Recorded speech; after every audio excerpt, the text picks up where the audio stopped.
Então, nesse processo 504-6512, continuidade do depoimento do senhor Delcídio Amaral Gomes, continuidade de esclarecimento do juízo, o senhor tem conhecimento, o senhor mencionou nessa dificuldade de nomeação do senhor Paulo Roberto Costa, o senhor tem conhecimento de alguma interferência do ex-presidente para essa nomeação específica? Diretor da Petrobras tem interferência de presidente da República? Sim. Mas para essa nomeação específica, o senhor tem conhecimento de alguma interferência? A pressão era muito forte e a pressão foi feita sobre o presidente. A pressão foi feita por quem? Pelo PP. E o senhor sabe como foi feita essa pressão? Não, eu não participei diretamente, mas o PP trabalhou muito por essa indicação para a diretoria de abastecimento. Tá. E o senhor, o ex-presidente, ele teria participado de alguma forma, de uma forma mais específica nessa nomeação especial? O senhor tem algum conhecimento sobre isso? Não, a decisão, isso é inerente ao processo, doutor Moro. Um presidente, quando vai mexer num diretor da Petrobras, tem que ter o aval do presidente da República. Se não tiver aval, não faz. No caso do senhor Nestor Severo, que foi diretor da área internacional, ele representava os interesses de algum partido específico? Não, ele inicialmente representava os interesses do PT, no início do governo.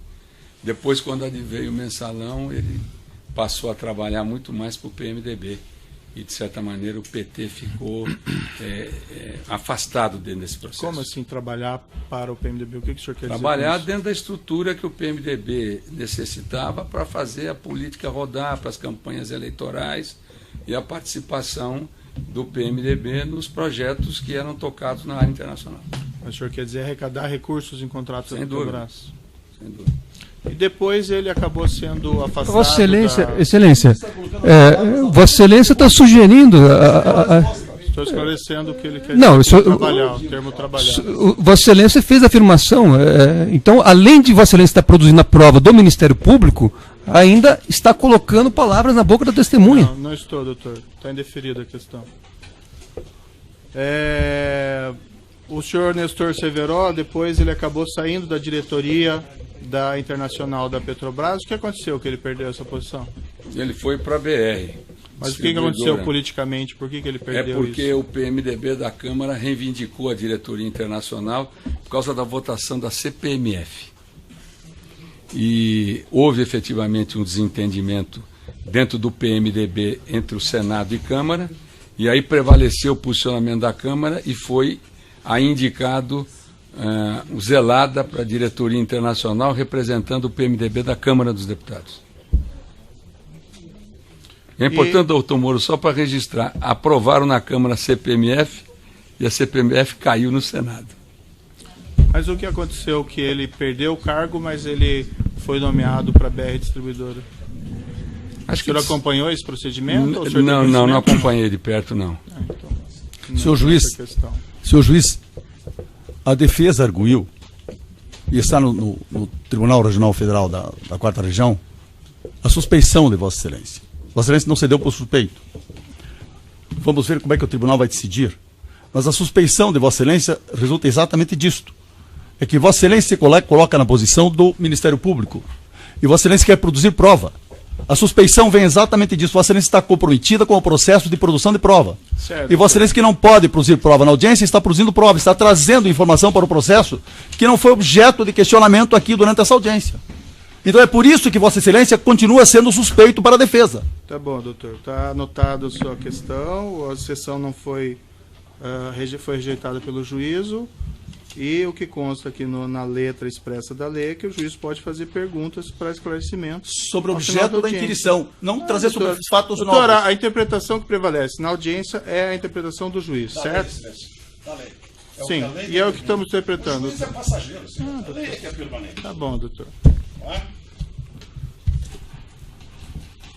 Seguindo aqui nessa questão, o senhor descreveu um episódio aqui que houve uma tentativa de impedimento da colaboração do senhor Nestor Severo. O senhor se envolveu nesse episódio? Excelência, desculpa, mas esse fato é objeto de um processo que tramita por decisão do Supremo Tribunal Federal perante a Justiça Federal de Brasília. E já houve, inclusive, audiência na semana passada, quando todas as testemunhas acabaram por não reconhecer a delação do depoente em relação a esse tema. Mas é um contexto, por isso estou fazendo as perguntas. É que é outro processo. Então, se nós somos... O Supremo disse que Vossa Excelência não tem competência para tratar desse caso. Mas é uma Se Vossa Excelência probatória, doutor. está afrontando a decisão do Supremo agora. Doutor Sérgio, sou eu como advogado, eu vou acompanhar o ilustre advogado aqui, razão de que o senador Delcídio é acusado naquele processo. Então, Vossa Excelência, com todo respeito, me parece estar antecipando o interrogatório. E isso poderia gerar um efeito naquele outro processo. Então, eu pedi a Vossa Excelência se haveria a possibilidade de reconsiderar isso aí, e não fazer perguntas sobre aquele processo. Para não São breves questões, doutor, relacionadas aqui ao depoimento que ele já prestou em juízo sobre esse fato. Perfeito, eu agradeço. Então, o senhor... É que eu fiz uma questão de ordem, Vossa Excelência não decidiu. A minha questão de Então ordem... está indeferido, doutor, porque existe um contexto probatório que o juiz reputa relevante. Vossa Excelência afronta o Supremo Tribunal Federal a agir dessa forma. Tá. Houve um episódio de obstrução desse tentativa de evitar que o senhor Nestor Severo fizesse esse acordo de colaboração? Houve, esse foi inclusive reconhecido por mim, né, a minha participação nesse processo de obstrução. E houve participação do ex-presidente nessa tentativa? Na verdade, o ex-presidente, numa das conversas que tive com ele, ele manifestou uma preocupação muito grande com o Zé Carlos Bunlai. E eu disse a ele que, principalmente com relação à delação do Nestor Severo, e aí eu fiz contato, eu conversei com o Maurício Bunlai, filho do Zé Carlos Bunlai, que é uma pessoa que frequenta a minha casa, né, sobre essas questões, e aí é que surgiu esse processo de obstrução de justiça, que eu não tenho dúvida nenhuma, vai ser comprovado até sob o ponto de vista financeiro. Eram esses esclarecimentos do juízo. As testemunhas só não acompanhando. Peço a palavra, Excelência. Peço a palavra pela ordem, Excelência. Então, no artigo, na ação penal 504-6512, depoimento do senhor Delcídio do Amaral Gomes. Senhor Delcídio, essa audiência é gravada, eu pedi para o senhor puxar o microfone ou se aproximar um pouco mais da mesa. O senhor foi arrolado como testemunha nesse processo. Na condição de testemunha, o senhor tem um compromisso com a justiça em dizer a verdade e responder as perguntas que lhe forem feitas, certo? Perfeito. Eu vou advertir ao senhor, por força de lei, que se o senhor faltar com a verdade, o senhor responde então um processo criminal. Além disso, é sabido que o senhor fez um acordo de colaboração com a Procuradoria-Geral da República e que foi homologado pelo Supremo Tribunal Federal. É isso? É isso mesmo. O senhor se comprometeu a dizer apenas a verdade perante a justiça por força desse acordo? Absolutamente. Senhor Delcídio, então também vou adverti-lo que se o senhor faltar com a verdade, além do senhor se sujeitar àquele processo, o senhor perde o seu acordo, certo? Claro. Dito isso, eu vou passar a palavra ao Ministério Público para as indagações. Obrigado, senhor. Boa tarde, senhor Delcídio, tudo bem? Muito boa tarde. O senhor pode, primeiramente, esclarecer qual que foi sua atividade profissional nos últimos 17 anos? 17 anos, eu fui senador da República, 13 anos, fui diretor da Petrobras, diretor do sistema Eletrobras nos últimos 17 anos aproximadamente, e ministro de Estado de Minas e Energia do presidente Itamar Franco. Certo. O senhor conheceu o ex-presidente Luiz Inácio Lula da Silva? Conheci, claro. Em que circunstâncias o senhor conheceu ele? Eu conheci quando fui convidado para me filiar ao PT. Que ano, mais ou menos? Era secretário de Infraestrutura do Zeca no ano de 2001. Certo. E o senhor então se filiou ao Partido dos Trabalhadores? Me filiei ao Partido dos Trabalhadores e saí candidato ao Senado em 2002. Foi por convite do ex-presidente Lula que o senhor...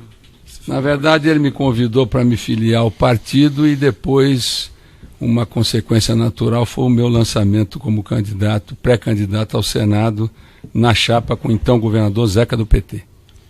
Certo. E após a eleição de 2002, o senhor se elegeu senador pelo estado do Mato Grosso do Sul? Me elegi senador como senador do Mato Grosso do Sul. E o senhor, o ex-presidente, se elegeu naturalmente presidente pelo Partido dos Trabalhadores. A partir desse momento da eleição, em 2002, da posse, no começo de 2003, o senhor pode nos detalhar de forma minuciosa como foi feita a distribuição de cargos nas estatais, nos ministérios, e como funcionava esse sistema de distribuição de cargos do governo federal? O senhor tinha conhecimento? Na verdade, existem duas fases muito claras. Essa fase inicial, que o governo foi composto basicamente pelos apoiadores do presidente Lula, e não eram muitos partidos à época. Quais seriam os partidos, o senhor se lembra? No caso era o PT, o PL, PCdoB, partidos que compunham essa frente de centro-esquerda que elegeu o presidente Lula. Quando sobreveio o mensalão. Quando ocorreu o mensalão, que foi 2005 e 2006, e eu conheço bem esse assunto porque eu fui presidente da CPI dos Correios. A CPI dos Correios é aquela que deu origem ao mensalão. Que deu origem ao mensalão, exatamente. Foram momentos muito difíceis, foram 11 meses de investigação por uma comissão parlamentar de inquérito. Quando acontece isso, e consequentemente com o enfraquecimento do governo, se reconstrói uma nova base. E uma nova base com partidos que evidentemente tinham densidade eleitoral, tinham densidade parlamentar, tanto na Câmara dos Deputados como no Senado Federal. Então, a partir desse momento é que há uma ação mais ampla no sentido de preenchimento dos cargos federais. Certo. Então, no primeiro momento, seriam os partidos mais alinhados ideologicamente com as diretrizes da agremiação partidária. Sem dúvida. E no segundo momento, em virtude do desgaste político já era uma composição para se manter a governabilidade e, consequentemente, uma base sólida no Congresso, tanto na Câmara como no Senado. Certo, mas nesse primeiro momento já houve distribuição de cargos. Sem dúvida, no pós... Eram o quê? 23 mil cargos? No pós-mensalão, evidente... Nesse primeiro momento, vamos primeiro... Durante a posse em 2003, a partir de 1º de janeiro de 2003, e o esquema de distribuição de cargos. Houve distribuição de cargos, mas... Excelência, me permite eu gostaria de fazer uma questão de ordem. Peço desculpas a Vossa Excelência, a testemunha. Na verdade, Vossa Excelência, na decisão proferida em 28 de outubro, delimitou ou esclareceu que a ação está delimitada a 3 contratos. Contratos que foram celebrados a partir de 2006 entre a OAS e a Petrobras. Então, eu não estou entendendo porque as perguntas estão fugindo desse escopo. Então, não me parece razoável que, se a defesa não teve a oportunidade de fazer prova em relação a outros fatos, em virtude da delimitação de Vossa Excelência, que nós possamos aqui tratar de fatos estranhos a esses 3 contratos que, eu repito, foram celebrados de 2006 adiante. É uma questão de contexto, está indeferida, questão de ordem. Pode prosseguir. Para a defesa também é uma questão de contexto, então? Doutor, está indeferida a questão de ordem. Pode prosseguir. E registrado, né? Está sendo gravado, né, doutor? Está sendo gravado, inclusive, pela defesa. Certo? Então, voltando, como é que foi feita essa distribuição de cargos nas 156 estatais, na época, os 30 e na época ainda poucos ministérios, pegaram os partidos da base e... Nessa época ainda existia uma deficiência de quadros dos próprios partidos que chegaram ao governo. Então houve, nessa primeira etapa, em determinados espaços no governo, houve de alguma maneira continuidade, alguns quadros prosseguiram, de governos anteriores, não especificamente do governo que estava saindo, né? Efetivamente, as indicações políticas predominaram intensamente, e eu não estou dizendo que não foi o presidente Lula que criou a indicação política, isso já aconteceu em outros governos também, mas essa articulação ela passou a ser muito mais objetiva e muito mais determinada pós a CPI dos Correios, pós o mensalão. Aí realmente houve uma rearrumação partidária para garantir a base que o presidente Lula, à época, precisava para governar. Certo. Mas em relação propriamente à distribuição de cargos da diretoria da Petrobras, entre 2003 e 2004, qual que era o grau de ingerência do ex-presidente, como que funcionou essa distribuição desses cargos das diretorias? Na época o governo estava começando, houve indicações do PT, houve indicações na área de petróleo e gás do PCdoB também, mas ainda era uma ação incipiente, não era uma ação, sob o ponto de vista político, mais articulada ou mais ampliada. Mas, evidentemente, os primeiros quadros que ocuparam a diretoria da Petrobras foram indicações do PT, na sua grande maioria. O senhor Paulo Roberto Costa foi indicação do PT? Paulo Roberto Costa, ele, na verdade, ele não foi diretor quando começou o governo do presidente Lula. Ele foi presidente da TBG, à época, que era a transportadora de gás Bolívia-Brasil. Depois, posteriormente, com o aumento da participação ou com a importância do PP dentro da base governista, aí ele foi guindado à diretoria de abastecimento. É importante registrar, essa pergunta é fundamental. À época, o diretor de abastecimento era do governo anterior, que era o Rogério Manso. Quando aí sai o Rogério Manso, que era diretor de abastecimento, e entra o Paulo Roberto aí, indicado pelo PP, dentro dessa rearrumação do governo. Certo. E qual que foi o motivo da saída do Rogério Manso? Aparentemente, havia uma identificação, ou procuravam, quer dizer, o que se dizia à época, que ele era muito identificado com o governo anterior, que ele era tucano, e que, consequentemente, ele precisava ser substituído. E assim foi feito. Certo. E a partir do mensalão, como é que foi feita essa modificação, essa reestruturação? Aí o PP se consolida com o Paulo Roberto. O Paulo Roberto passa também a contar com o apoio do PMDB, quando o PMDB vem definitivamente para a base do governo. A diretoria de serviços é indicação do PT, a diretoria de exploração e produção também, a diretoria de finanças, o Gabriele colocou o seu principal assistente logo depois que ascendeu à presidência da companhia, a diretoria internacional, que era PT inicialmente, passou a ser PT e PMDB. Então, basicamente, essa era a distribuição principal dos cargos da diretoria da Petrobras.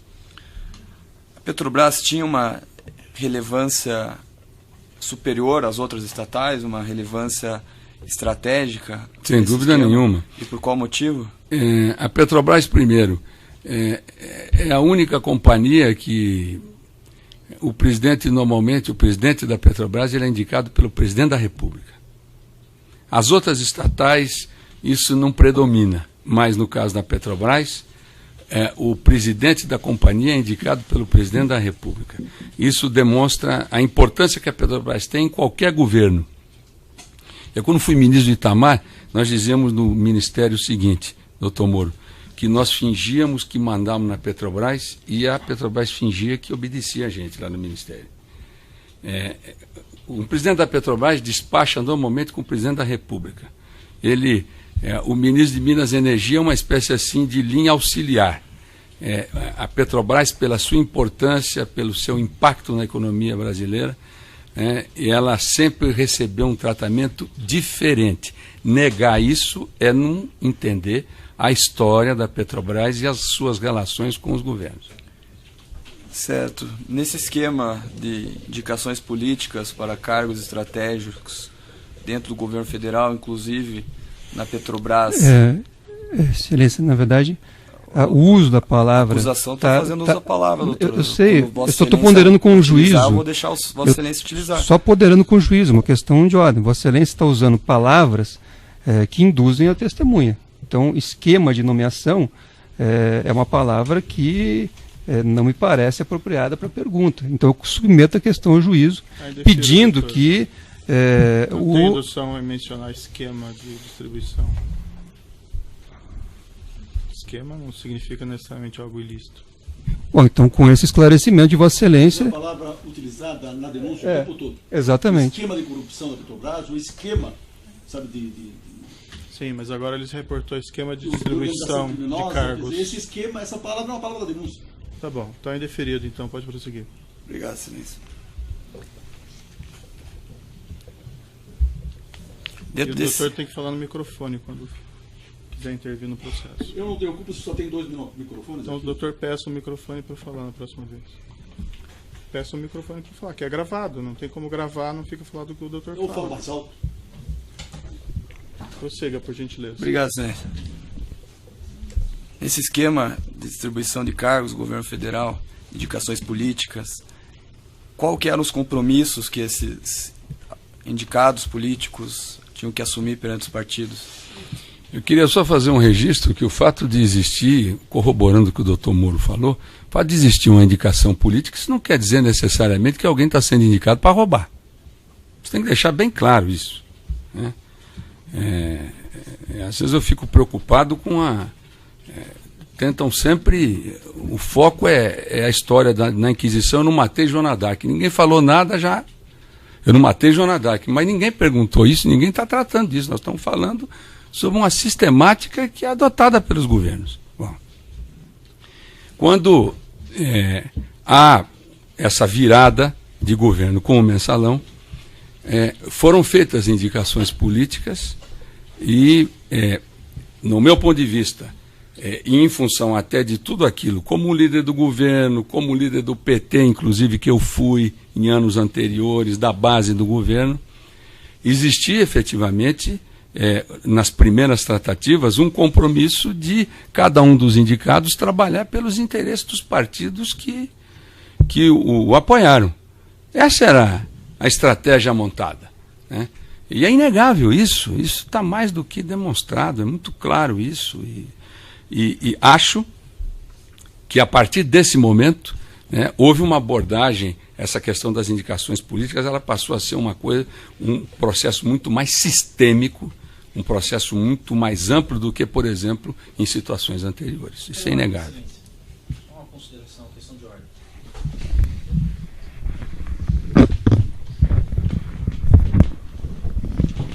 Excelência, nos termos do artigo 213 do Código de Processo Penal, a testemunha tem que se abster de fazer manifestações pessoais a respeito dos fatos, tem que relatar objetivamente. Então, pediria que Vossa Excelência considerasse para orientar a testemunha a não dizer eu acho, eu considero, coisas que não são objetivamente descritas.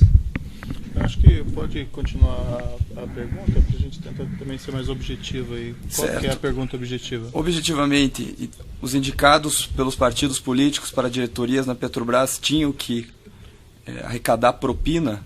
Sem dúvida nenhuma. Para os partidos? Sem dúvida nenhuma. E para, não só o partido, mas para os políticos? Existia uma estratégia montada para bancar as estruturas partidárias. Isso é inegável. E essa solicitação tinha um percentual definido dos contratos? Na verdade é o seguinte, os percentuais existentes eles variavam em função do tamanho do investimento. Isso não existia uma alíquota fixa, não. Isso variava em função do tamanho do projeto. Dentro do Partido dos Trabalhadores, quem que tinha essa função de solicitação e arrecadação de propinas das diretorias da Petrobras? Do Partido dos Trabalhadores ou como diretores? Do Partido dos Trabalhadores, dentro do partido. Normalmente eram os tesoureiros. Anteriormente foi o Delúbio, e depois os tesoureiros que o sucederam, e mais especificamente o João Vacari. Qual que era o grau de ingerência do ex-presidente nesse esquema de distribuição de propinas?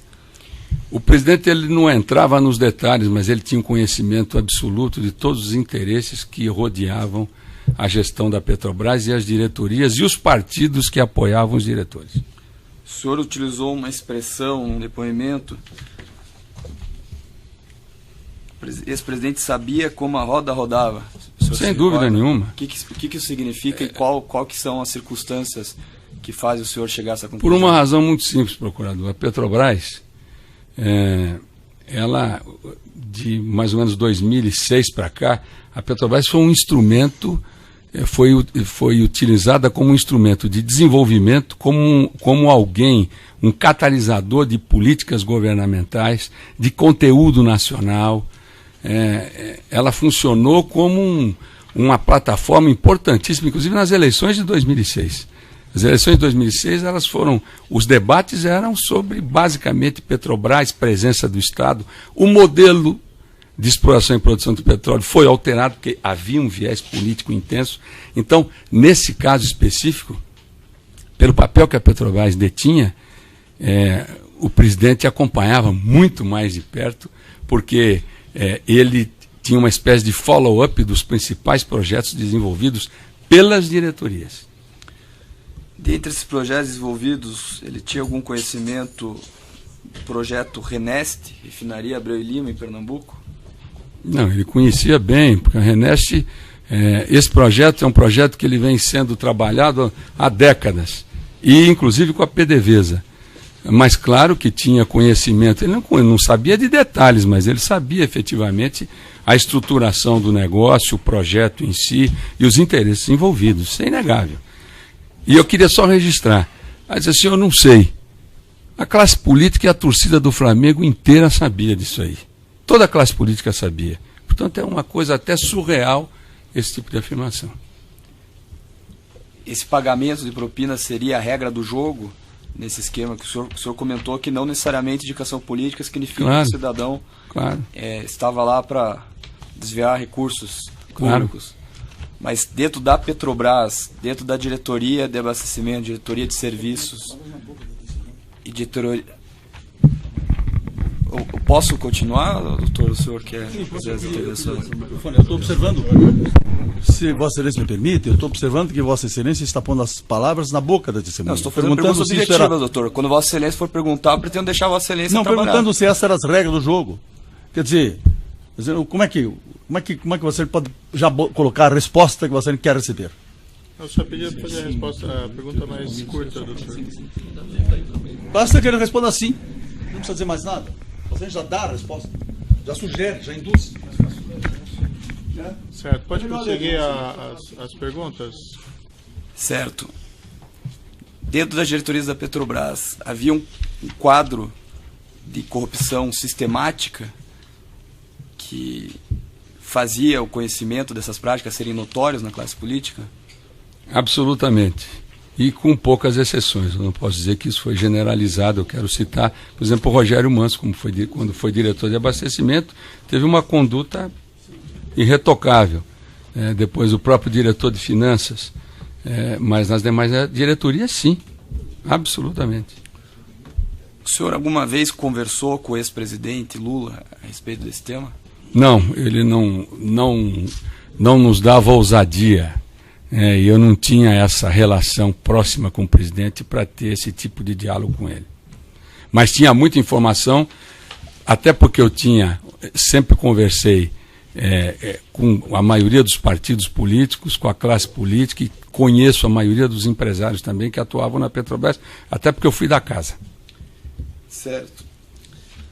Qual que era o relacionamento do ex-presidente Lula com os empreiteiros que tinham obras na Petrobras? Tinha relação muito próxima, os recebia pela ordem, Excelência. Nós estamos falando de 3 contratos celebrados com uma empreiteira. Então, contexto. Eu vou colocar uma questão assim. Existe uma dinâmica da audiência, as defesas vão poderem perguntar. Agora, se houver interferência das defesas toda hora na inquirição... Mas não é esse o objetivo, Excelência.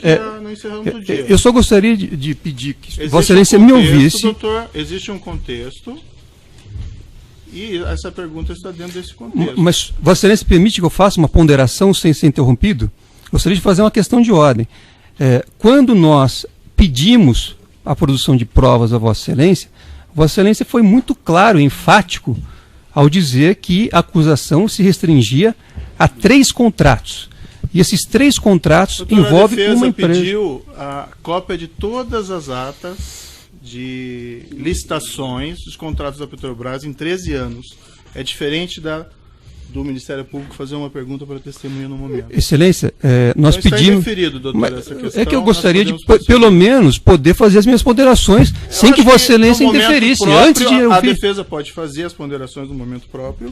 Agora nós estamos ouvindo testemunha e a palavra está com o Ministério Público. Mas é uma questão de ordem, Excelência. Vossa Excelência Doutor, tem que me A ouvir. defesa, pelo jeito, vai ficar levantando questão de eu não- ordem a cada 2 minutos Não, nessa não, inquirição. não é essa a questão. inapropriado, doutor. Mas Está eu posso. tumultuando a audiência. Pode ser inapropriado, mas é perfeitamente jurídico Estão e legal. tumultuando a audiência. Porque o juiz preside, o regime é presidencialista, mas o juiz não é o dono do processo. Certo, mas então Aqui está- os limites são a lei.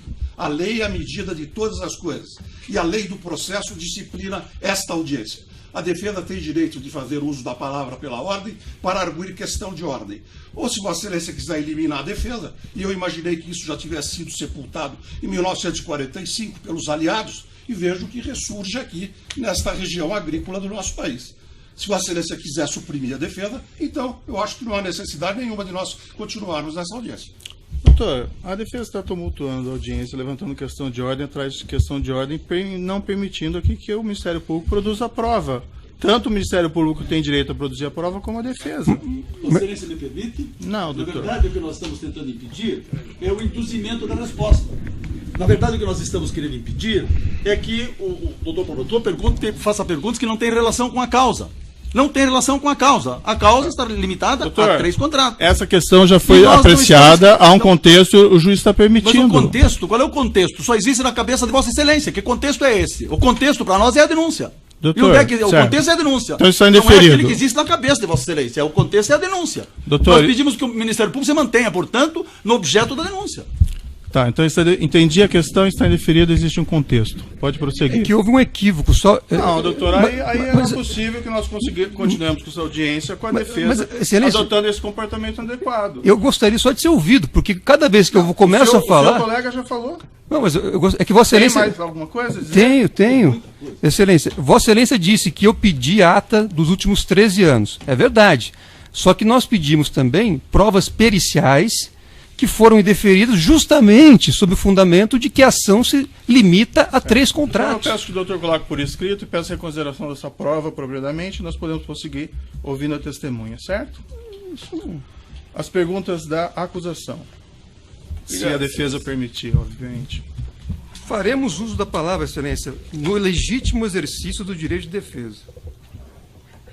Obrigado, Excelência. Aliás, se me permite complementar, me passa o microfone, nós temos também algo. Não, vamos prosseguir aqui. Não, que isso? Não, no exercício do É direito da tumulto defesa, processual. Excelência, nós temos uma coisa muito importante. É tumulto processual. Porque Está não indeferida a palavra. apresentamos Pode das- cortar a gravação. Então, Vossa Excelência não decidiu. A minha questão de Então ordem, está indeferido, doutor, porque existe um contexto probatório que o juiz reputa relevante. Vossa Excelência afronta o Supremo Tribunal Federal a agir dessa forma. Tá. Houve um episódio de obstrução desse tentativa de evitar que o senhor Nestor Severo fizesse esse acordo de colaboração? Houve, esse foi inclusive reconhecido por mim, né, a minha participação nesse processo de obstrução. E houve participação do ex-presidente nessa tentativa? Na verdade, o ex-presidente, numa das conversas que tive com ele, ele manifestou uma preocupação muito grande com o Zé Carlos Bunlai. E eu disse a ele que, principalmente com relação à delação do Nestor Severo, e aí eu fiz contato, eu conversei com o Maurício Bunlai, filho do Zé Carlos Bunlai, que é uma pessoa que frequenta a minha casa, né, sobre essas questões, e aí é que surgiu esse processo de obstrução de justiça, que eu não tenho dúvida nenhuma, vai ser comprovado até sob o ponto de vista financeiro. Eram esses esclarecimentos do juízo. As testemunhas só não acompanharam. Peço a palavra, Não, doutor. Excelência. Fala encerrado o depoimento. Peço a palavra pela ordem, Excelência. Então, no artigo, na ação penal 504-6512, depoimento do senhor Delcídio do Amaral Gomes. Senhor Delcídio, essa audiência é gravada, eu pedi para o senhor puxar o microfone ou se aproximar um pouco mais da mesa. O senhor foi arrolado como testemunha nesse processo. na condição de testemunha, o senhor tem um compromisso com a justiça em dizer a verdade e responder as perguntas que lhe forem feitas, certo? Perfeito.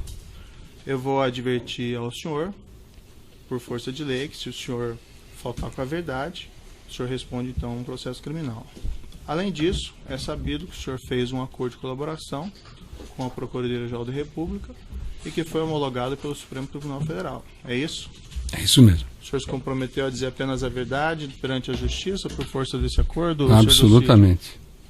Senhor Delcídio, então também vou adverti-lo que se o senhor faltar com a verdade, além do senhor sujeitar aquele processo, o senhor perde o seu acordo, certo? Claro. Dito isso, eu vou passar a palavra ao Ministério Público para as indagações. Obrigado, senhor. Boa tarde, senhor Delcídio, tudo bem? Muito boa tarde. O senhor pode, primeiramente, esclarecer qual que foi sua atividade profissional nos últimos 17 anos?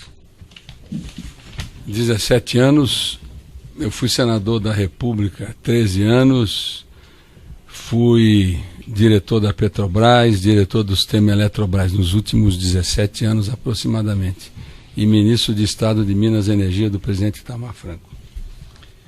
Certo. O senhor conheceu o ex-presidente Luiz Inácio Lula da Silva? Conheci, claro. Em que circunstâncias o senhor conheceu ele? Eu conheci quando fui convidado para me filiar ao PT. Que ano, mais ou menos? Era secretário de Infraestrutura do Zeca no ano de 2001. Certo. E o senhor então se filiou ao Partido dos Trabalhadores? Me filiei ao Partido dos Trabalhadores e saí candidato ao Senado em 2002. Foi por convite do ex-presidente Lula que o senhor... Na verdade, ele me convidou para me filiar ao partido e depois, uma consequência natural foi o meu lançamento como candidato, pré-candidato ao Senado, na chapa com o então governador Zeca do PT. Certo. E após a eleição de 2002, o senhor se elegeu senador pelo estado do Mato Grosso do Sul? Me elegi senador como senador do Mato Grosso do Sul. E o senhor, o ex-presidente, se elegeu naturalmente presidente pelo Partido dos Trabalhadores.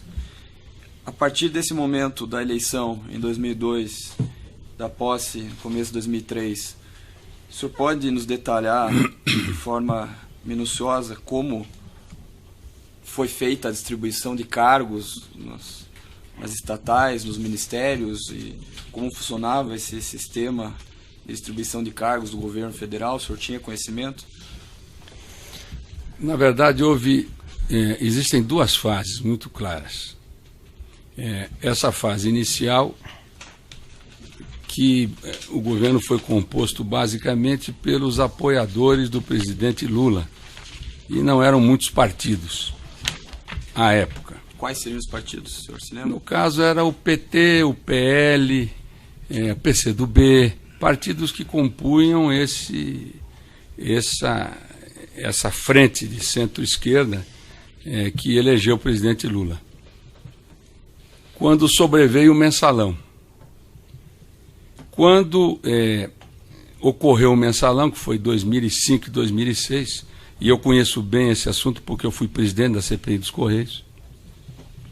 A CPI dos Correios é aquela que deu origem ao mensalão. Que deu origem ao mensalão, exatamente. Foram momentos muito difíceis, foram 11 meses de investigação por uma comissão parlamentar de inquérito.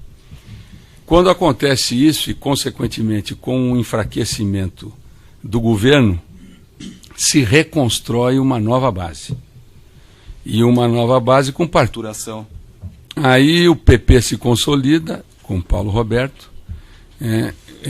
O Paulo Roberto passa também a contar com o apoio do PMDB, quando o PMDB vem definitivamente para a base do governo. A diretoria de serviços é indicação do PT, a diretoria de exploração e produção também, a diretoria de finanças, o Gabriele colocou o seu principal assistente logo depois que ascendeu à presidência da companhia, a diretoria internacional, que era PT inicialmente, passou a ser PT e PMDB. Então, basicamente, essa era a distribuição principal dos cargos da diretoria da Petrobras. A Petrobras tinha uma relevância superior às outras estatais, uma relevância estratégica? Sem dúvida nenhuma. E por qual motivo? A Petrobras, primeiro, é a única companhia que o presidente da Petrobras, ele é indicado pelo presidente da República. As outras estatais, isso não predomina, mas no caso da Petrobras, o presidente da companhia é indicado pelo presidente da República. Isso demonstra a importância que a Petrobras tem em qualquer governo. Eu, quando fui ministro do Itamar, nós dizíamos no ministério o seguinte, doutor Moro, que nós fingíamos que mandávamos na Petrobras e a Petrobras fingia que obedecia a gente lá no ministério. O presidente da Petrobras despacha normalmente com o presidente da República. O ministro de Minas e Energia é uma espécie assim de linha auxiliar. A Petrobras, pela sua importância, pelo seu impacto na economia brasileira, ela sempre recebeu um tratamento diferente. Negar isso é não entender a história da Petrobras e as suas relações com os governos. Certo. Nesse esquema de indicações políticas para cargos estratégicos dentro do governo federal, inclusive na Petrobras... Excelência, na verdade, o uso da palavra... A acusação está fazendo uso da palavra, doutor. Eu sei, eu só estou ponderando com o juízo. Eu vou deixar Vossa Excelência utilizar. Só ponderando com o juízo, uma questão de ordem. Vossa Excelência está usando palavras que induzem a testemunha. Então, esquema de nomeação é uma palavra que não me parece apropriada para a pergunta. Então, eu submeto a questão ao juízo, pedindo que... Não tem indução em mencionar esquema de distribuição. Esquema não significa necessariamente algo ilícito. Bom, então, com esse esclarecimento de Vossa Excelência... É a palavra utilizada na denúncia o tempo todo. Exatamente. O esquema de corrupção da Petrobras, o esquema, sabe, Sim, mas agora eles reportou esquema de distribuição de cargos. Esse esquema, essa palavra não é uma palavra da denúncia. Tá bom, está indeferido, então pode prosseguir. Obrigado, Excelência. E o doutor tem que falar no microfone quando quiser intervir no processo. Eu não tenho culpa se só tem 2 microfones. Então, o doutor peça o microfone para falar na próxima vez. Peça o microfone para falar, que é gravado, não tem como gravar, não fica falando o que o doutor fala. Eu falo mais alto. Prossiga, por gentileza. Obrigado, Excelência. Nesse esquema de distribuição de cargos do governo federal, indicações políticas, qual que eram os compromissos que esses indicados políticos tinham que assumir perante os partidos?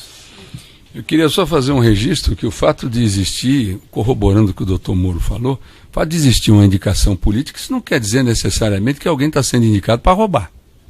Você tem que deixar bem claro isso, né?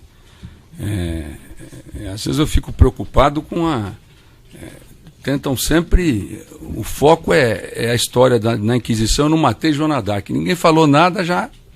Eu não matei Joana d'Arc. Mas ninguém perguntou isso, ninguém está tratando disso. Nós estamos falando sobre uma sistemática que é adotada pelos governos. Bom, quando há essa virada de governo com o mensalão, foram feitas indicações políticas e, no meu ponto de vista, e em função até de tudo aquilo, como líder do governo, como líder do PT, inclusive, que eu fui em anos anteriores, da base do governo, existia efetivamente, nas primeiras tratativas, um compromisso de cada um dos indicados trabalhar pelos interesses dos partidos que o apoiaram.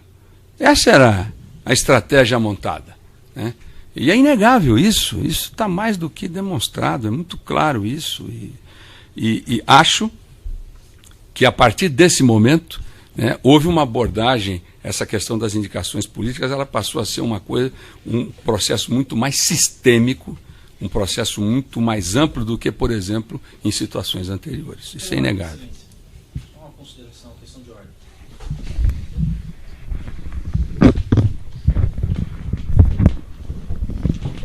Excelência, nos termos do artigo 213 do Código de Processo Penal, a testemunha tem que se abster de fazer manifestações pessoais a respeito dos fatos, tem que relatar objetivamente. Então, pediria que Vossa Excelência considerasse para orientar a testemunha a não dizer eu acho, eu considero, coisas que não são objetivamente descritas. Acho que pode continuar a pergunta para a gente tentar... Partidos que evidentemente tinham densidade eleitoral, tinham densidade parlamentar, tanto na Câmara dos Deputados como no Senado Federal. Então, a partir desse momento é que há uma ação mais ampla no sentido de preenchimento dos cargos federais. Certo. Então, no primeiro momento, seriam os partidos mais alinhados ideologicamente com as diretrizes da agremiação partidária. Sem dúvida. E no segundo momento, em virtude do desgaste político já era uma composição para se manter a governabilidade e, consequentemente, uma base sólida no Congresso, tanto na Câmara como no Senado. Certo, mas nesse primeiro momento já houve distribuição de cargos. Sem dúvida, no pós... Eram porque 23 mil cargos. No pós-mensalão, evidente... Nesse primeiro momento, vamos primeiro... Durante a posse em 2003, a partir de 1º de janeiro de 2003, e o esquema de distribuição de cargos. Houve distribuição de cargos, mas... Excelência, me permite eu gostaria de fazer uma questão de ordem. Peço desculpas a Vossa Excelência, a testemunha. Na verdade, Vossa Excelência, na decisão proferida em 28 de outubro, delimitou ou esclareceu que a ação está delimitada a 3 contratos. Contratos que foram celebrados a partir de 2006 entre a OAS e a Petrobras. Então, eu não estou entendendo porque as perguntas estão fugindo desse escopo. Então, não me parece razoável que, se a defesa não teve a oportunidade de fazer prova em relação a outros fatos, em virtude da delimitação de Vossa Excelência, que nós possamos aqui tratar de fatos estranhos a esses 3 contratos que, eu repito, foram celebrados de 2006 adiante. É uma questão de contexto, está indeferida, questão de ordem. Pode prosseguir. Para a defesa também é uma questão de contexto, então? Doutor, está indeferida a questão de ordem. Pode prosseguir. Registrado, né? Está sendo gravado, né, doutor? Está sendo gravado, inclusive pela defesa. Certo? Então, voltando, como é que foi feita essa distribuição de cargos nas 156 estatais, na época, os 30 e na época ainda, poucos ministérios, pegaram os partidos da base e... Nessa época ainda existia uma deficiência de quadros dos próprios partidos que chegaram ao governo. Então houve, nessa primeira etapa, em determinados espaços no governo, houve de alguma maneira continuidade, alguns quadros prosseguiram, de governos anteriores, não especificamente do governo que estava saindo, né? Efetivamente, as indicações políticas predominaram intensamente, e eu não estou dizendo que não foi o presidente Lula que criou a indicação política, isso já aconteceu em outros governos também, mas essa articulação ela passou a ser muito mais objetiva e muito mais determinada pós a CPI dos Correios, pós o mensalão. Aí, realmente, houve uma rearrumação partidária para garantir a base que o presidente Lula, à época, precisava para governar. Certo. Mas em relação, propriamente, à distribuição de cargos da diretoria da Petrobras, entre 2003 e 2004, qual que era o grau de ingerência do ex-presidente, como que funcionou essa distribuição desses cargos das diretorias? Na época o governo estava começando, houve indicações do PT, houve indicações na área de petróleo e gás do PCdoB também, mas ainda era uma ação incipiente, não era uma ação, sob o ponto de vista político, mais articulada ou mais ampliada. Mas, evidentemente, os primeiros quadros que ocuparam a diretoria da Petrobras foram indicações do PT, na sua grande maioria. O senhor Paulo Roberto Costa foi indicação do PT? Paulo Roberto Costa, ele, na verdade, ele não foi diretor quando começou o governo do presidente Lula. Ele foi presidente da TBG, à época, que era a transportadora de gás Bolívia-Brasil. Depois, posteriormente, com o aumento da participação ou com a importância do PP dentro da base governista, aí ele foi guindado à diretoria de abastecimento. É importante registrar, essa pergunta é fundamental, À época, o diretor de abastecimento era do governo anterior, que era o Rogério Manso. Quando aí sai o Rogério Manso, que era diretor de abastecimento, e entra o Paulo Roberto aí, indicado pelo PP, dentro dessa rearrumação do governo. Certo. E qual que foi o motivo da saída do Rogério Manso? Aparentemente havia uma identificação, ou procuravam, quer dizer, o que se dizia à época, que ele era muito identificado com o governo anterior, que ele era tucano e que, consequentemente, ele precisava ser substituído. E assim foi feito. Certo. E a partir do mensalão, como é que foi feita essa modificação, essa reestruturação? Então, nesse processo 504-6512, continuidade do depoimento do senhor Delcídio Amaral Gomes, continuidade de esclarecimentos do juízo, o senhor tem conhecimento, o senhor mencionou nessa dificuldade de nomeação do senhor Paulo Roberto Costa, o senhor tem conhecimento de alguma interferência do ex-presidente para essa nomeação específica? Diretor da Petrobras tem interferência de presidente da República? Sim. Mas para essa nomeação específica, o senhor tem conhecimento de alguma interferência? A pressão era muito forte e a pressão foi feita sobre o presidente. A pressão foi feita por quem? Pelo PP. E o senhor sabe como foi feita essa pressão? Não, eu não participei diretamente, mas o PP trabalhou muito por essa indicação para a diretoria de abastecimento. Tá. E o senhor, o ex-presidente, ele teria participado de alguma forma, de uma forma mais específica nessa nomeação especial? O senhor tem algum conhecimento sobre isso? Não, a decisão, isso é inerente ao processo, doutor Moro. Um presidente, quando vai mexer num diretor da Petrobras, tem que ter o aval do presidente da República. Se não tiver aval, não faz. No caso do senhor Nestor Severo, que foi diretor da área internacional, ele representava os interesses de algum partido específico? Não, ele inicialmente representava os interesses do PT, no início do governo. Depois, quando veio o mensalão, ele passou a trabalhar muito mais para o PMDB.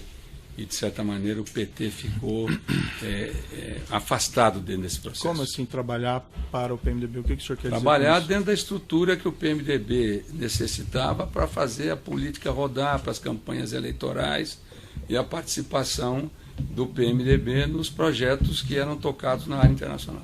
O senhor quer dizer arrecadar recursos em contratos da Petrobras? Sem dúvida. E depois ele acabou sendo afastado. Vossa Excelência, Vossa Excelência está sugerindo. Estou esclarecendo o que ele quer não, dizer. Trabalhar, o termo trabalhar. Vossa Excelência fez a afirmação. Então, além de Vossa Excelência estar produzindo a prova do Ministério Público, ainda está colocando palavras na boca da testemunha. Não estou, doutor. Está indeferida a questão. O senhor Nestor Severo, depois ele acabou saindo da diretoria da Internacional da Petrobras. O que aconteceu que ele perdeu essa posição? Ele foi para a BR. Mas o que aconteceu politicamente? Por que ele perdeu isso? Porque o PMDB da Câmara reivindicou a diretoria internacional por causa da votação da CPMF.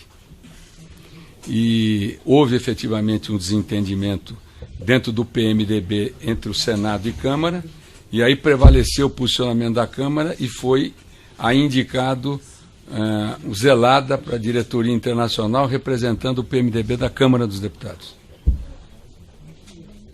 É importante, doutor Moro, só para registrar, aprovaram na Câmara a CPMF e a CPMF caiu no Senado. Mas o que aconteceu? Que ele perdeu o cargo, mas ele foi nomeado para a BR Distribuidora. O senhor acompanhou esse procedimento? Não acompanhei de perto, não. Então, senhor juiz, a defesa arguiu, e está no Tribunal Regional Federal da 4ª Região, a suspeição de Vossa Excelência. Vossa Excelência não cedeu por suspeito. Vamos ver como é que o tribunal vai decidir. Mas a suspeição de Vossa Excelência resulta exatamente disto. É que Vossa Excelência se coloca na posição do Ministério Público. E Vossa Excelência quer produzir prova. A suspeição vem exatamente disso. Vossa Excelência está comprometida com o processo de produção de prova. Certo, e Vossa Excelência, que não pode produzir prova na audiência, está produzindo prova, está trazendo informação para o processo que não foi objeto de questionamento aqui durante essa audiência. Então é por isso que Vossa Excelência continua sendo suspeito para a defesa. Tá bom, doutor. Está anotada a sua questão. A sessão não foi, foi rejeitada pelo juízo. E o que consta aqui na letra expressa da lei é que o juiz pode fazer perguntas para esclarecimento sobre o objeto da inquirição, não trazer sobre os fatos doutora, novos. a interpretação que prevalece na audiência é a interpretação do juiz, certo? Da lei. Sim, e é o que estamos interpretando. O juiz é passageiro, a lei é que é permanente. Tá bom, doutor. Não é? Seguindo aqui nessa questão, o senhor descreveu um episódio aqui que houve uma tentativa de impedimento da colaboração do senhor Nestor Severo. O senhor se envolveu nesse episódio? Me envolvi. Excelência, desculpa, mas esse fato é objeto de um processo que tramita por decisão do Supremo Tribunal Federal perante a Justiça Federal de Brasília. E já houve, inclusive, audiência na semana passada, quando todas as testemunhas acabaram por não reconhecer a delação do depoente em relação a esse tema. Mas é um contexto, por isso estou fazendo as perguntas. É que é outro processo. Então, se nós somos... O Supremo disse que Vossa Excelência não tem competência para tratar desse caso. Mas é uma Se Vossa Excelência está afrontando a decisão do Supremo agora. Doutor Sérgio, estou pedindo como advogado, testemunha, eu vou acompanhar o ilustre advogado aqui, razão de que o senador Delcídio é acusado naquele processo. Então, Vossa Excelência, com todo respeito, me parece que estaria antecipando o interrogatório. E isso poderia gerar um efeito naquele outro processo. Então, eu pedi a Vossa Excelência se haveria a possibilidade de reconsiderar isso aí, de não fazer perguntas sobre aquele processo. Para não São breves questões, doutor, relacionadas aqui ao depoimento que ele já prestou em juízo sobre esse fato. Perfeito, eu agradeço. Então, o senhor... É que eu fiz uma questão de ordem. Ser mais objetivo aí. Qual que é a pergunta objetiva? Objetivamente, os indicados pelos partidos políticos para diretorias na Petrobras tinham que arrecadar propina? Sem dúvida nenhuma. Para os partidos? Sem dúvida nenhuma. E para, não só o partido, mas para os políticos? Existia uma estratégia montada para bancar as estruturas partidárias. Isso é inegável. E essa solicitação tinha um percentual definido dos contratos? Na verdade é o seguinte, os percentuais existentes eles variavam em função do tamanho do investimento. Isso não existia uma alíquota fixa, não. Isso variava em função do tamanho do projeto. Dentro do Partido dos Trabalhadores, quem que tinha essa função de solicitação e arrecadação de propinas das diretorias da Petrobras? Do Partido dos Trabalhadores ou como diretores? Do Partido dos Trabalhadores, dentro do partido. Normalmente eram os tesoureiros. Anteriormente foi o Delúbio e depois os tesoureiros que o sucederam e mais especificamente o João Vacari. Qual que era o grau de ingerência do ex-presidente nesse esquema de distribuição de propinas? O presidente ele não entrava nos detalhes, mas ele tinha um conhecimento absoluto de todos os interesses que rodeavam a gestão da Petrobras e as diretorias e os partidos que apoiavam os diretores. O senhor utilizou uma expressão no depoimento. O ex-presidente sabia como a roda rodava. Sem dúvida nenhuma. O que isso significa e qual que são as circunstâncias que fazem o senhor chegar a essa conclusão? Por uma razão muito simples, procurador. A Petrobras, ela, de mais ou menos 2006 para cá, a Petrobras foi um instrumento, foi utilizada como um instrumento de desenvolvimento, como alguém, um catalisador de políticas governamentais, de conteúdo nacional. Ela funcionou como uma plataforma importantíssima, inclusive nas eleições de 2006. As eleições de 2006, os debates eram sobre, basicamente, Petrobras, presença do Estado. O modelo de exploração e produção do petróleo foi alterado, porque havia um viés político intenso. Então, nesse caso específico, pelo papel que a Petrobras detinha, o presidente acompanhava muito mais de perto, porque ele tinha uma espécie de follow-up dos principais projetos desenvolvidos pelas diretorias. Dentre esses projetos desenvolvidos, ele tinha algum conhecimento do projeto Renest, refinaria Abreu e Lima, em Pernambuco? Não, ele conhecia bem, porque a Renest, esse projeto é um projeto que ele vem sendo trabalhado há décadas, e inclusive com a PDVSA. Mas claro que tinha conhecimento, ele não sabia de detalhes, mas ele sabia efetivamente a estruturação do negócio, o projeto em si e os interesses envolvidos. Isso é inegável. E eu queria só registrar. Mas assim, eu não sei. A classe política e a torcida do Flamengo inteira sabia disso aí. Toda a classe política sabia. Portanto, é uma coisa até surreal esse tipo de afirmação.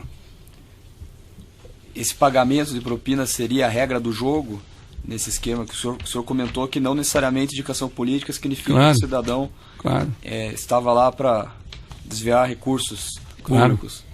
Mas dentro da Petrobras, dentro da diretoria de abastecimento, diretoria de serviços e diretoria...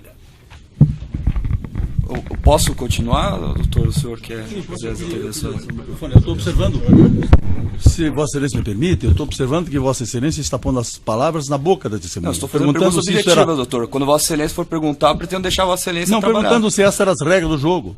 Quer dizer, como é que você pode já colocar a resposta que você quer receber? Eu só pedi para fazer a pergunta mais curta, doutor. Basta que ele responda sim. Não precisa dizer mais nada. Você já dá a resposta. Já sugere, já induz. Certo. Pode prosseguir as perguntas? Certo. Dentro das diretorias da Petrobras, havia um quadro de corrupção sistemática que fazia o conhecimento dessas práticas serem notórios na classe política? Absolutamente.